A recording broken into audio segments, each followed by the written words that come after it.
Hello, আসসালামু আলাইকুম সবাইকে। তো আজকে নিউ একটা রেসিপি নিয়ে আসলাম। দেখতেই পারছেন এটা তেহারি আজকে বানানো হয়েছে। তো আজকে চলুন দেখাই তেহারি কিভাবে বানাই। তো এখানে আমি সব উপকরণ নিয়ে নিয়েছি। এখানে মাংস, মশলা, তেহারি মশলা, পোলাও চাল, মানে যা যা লাগে। তো প্রথমেই এখানে হচ্ছে প্যানে সরিষার তেল দিয়ে নিয়েছি। তো সরিষার তেলটা দিলে খুবই সুন্দর ফ্লেভার আসে। তারপর সরিষার তেলের মধ্যে একটু গরম হয়ে আসার পর আমি হচ্ছে পেঁয়াজ কুচি দিয়ে দিয়েছি। তো পেঁয়াজ কুচিটা দিয়ে সরিষার তেলের মধ্যে ভালো মতো ভেজে নিতে হবে, যেন কাঁচা কাঁচা স্মেলটা আর কি না থাকে। এখানে যারা আপনারা সরিষার তেল পছন্দ করেন না তারা নর্মাল তেলও ব্যবহার করতে পারেন, বাট আর কি সরিষার তেলটা আমার ভালো লাগে দেখে ফ্লেভারের জন্য আমি ইউজ করেছি। তো এই তো তারপর পেঁয়াজটা একদম আমাদের ভাজা ভাজা একটু ভালো মতো ভাজা ভাজা হয়ে যাবে। এরপর আমি এখানে এই যে দালচিনি, এলাচ, লং আর গোলমরিচ এই মশলাগুলো আমি পরিমাণ মতো দিয়ে দিলাম। এখন এগুলো দেওয়ার পর এগুলো ভালো মতো আমি মিক্স করে ভেজে টেজে নেব। তারপর এই যে পেঁয়াজটা একদম মানে একটু ব্রাউনিশ ব্রাউনিশ ভাজা ভাজা হওয়ার পর এখানে আমি একটা মশলার পেস্ট বেটে রেখেছিলাম। এটা হচ্ছে জয়িত্রী, আদা, রসুনের একটা পেস্ট ছিল, জয়ফল। তো এইগুলো ব্লেন্ডারে পানির সাথে একটু পেস্ট করে আমি পরে দিয়ে হচ্ছে এটা এভাবে ভেজে নেব। এটাতে দিলে বিরিয়ানির ফ্লেভারটা অ্যাকচুয়ালি খুবই ভালো আসে, একদম মানে বাহিরে যেরকম তেহারিটা ইয়ে করে ওরকম সুন্দর ফ্লেভার আসে। আচ্ছা, তারপর এখানে রাঁধুনির যে একটা তেহারি মিক্স মশলা, ওইটা আমি 1 প্যাকেট দিয়েছিলাম। আমি একটু পুরো ফুল প্যাকেট দিয়েছিলাম। আপনারা যারা একটু মানে হালকা মশলা খেতে চান তারা অর্ধেক প্যাকেট দিতে পারেন। তো পরে মশলাটা দিয়ে এটাকে ভালো মতো কষাতে হবে, একদম ভালো মতো মশলা সব কিছু কষিয়ে নিতে হবে। তারপর এই তো মশলাটা আমাদের ভালো মতো যখন ভাজা ভাজা হয়ে যাবে, এরপর আমরা এটার মধ্যে পানি দিয়ে দেবো আরও কষানোর জন্য। মশলাটা যত ভালো মতো কষানো হবে ততই ফ্লেভারটা ভালো আসবে। তারপরে আমি এখানে মাংসটা যেটা কেটে রেখে দেওয়া হয়েছিল সেটা মশলার সাথে একদম ভালো মতো মিক্স করে ভেজে নিব।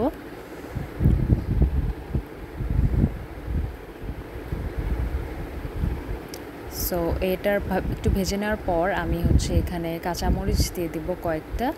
আপনারা যারা ঝাল পছন্দ করেন সেই অনুযায়ী কাঁচামরিচটা দিয়ে নেবেন। তো আমার কাছে ওই দিন কাঁচামরিচ কম ছিল, আমি বেশি দিতে পারিনি, নাহলে আরও দিতাম। তারপর আমি এখানে একটু লবণ দিয়ে দিচ্ছিলাম পরিমাণ মতো। পরে দিয়ে ভালো মতো মাংসটা এটা ভাজা ভাজা করতে হবে, রান্না করতে হবে। প্রায় অনেকক্ষণই অ্যাকচুয়ালি মাংসটা রান্না করতে হবে এখানে, তাহলে ফ্লেভারটা ভালো আসবে আর কি। সো এখানে অ্যাকচুয়ালি মাংসটা অনেকক্ষণ ভেজে রাখার পর আমি মাংসটা উঠিয়ে নিয়েছিলাম।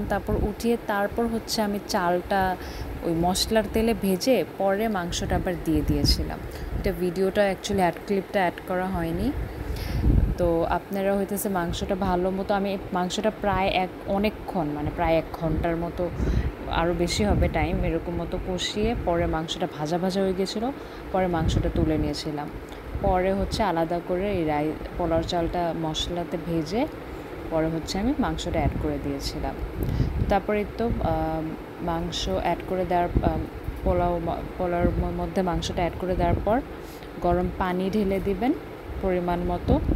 আর এটা যখন পানিটা একটু শুকিয়ে আসবে তারপর ঢাকনা দিয়ে ঢেকে দিবেন। তারপরেই রেডি হয়ে যাবে কিছুক্ষণের মধ্যে।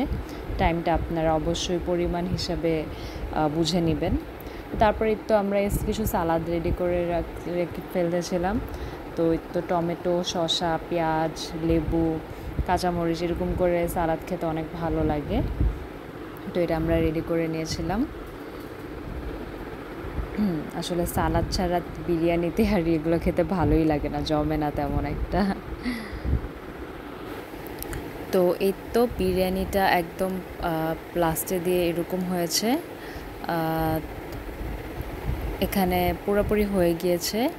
এটা আমরা একটু হয়তো পানিটা বেশি হয়ে গিয়েছিল দেখে আর একটু এখানে দেখে মনে হইতেছে একটু বেশি হয়ে গেছে, বাট ঠান্ডা হওয়ার পর আরও ঝরঝরা হয়ে যায়। সো যথেষ্ট ঝরঝরা হয়েছিল, ভালোই হয়েছিল। এই তো এটা দেখতে এরকম হয়েছে।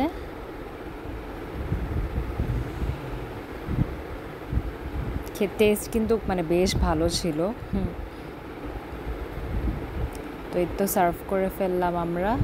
পুরা পুরো প্যান নিয়ে সেই টেবিলে রেখে দিয়েছি যে সবার এত খিদা লেগেছিল যে আমরা সবাই একদম বসে পড়েছিলাম টেবিলে, সবাই একদম প্লেট ভরে ভরে খেয়ে নিয়েছিলাম।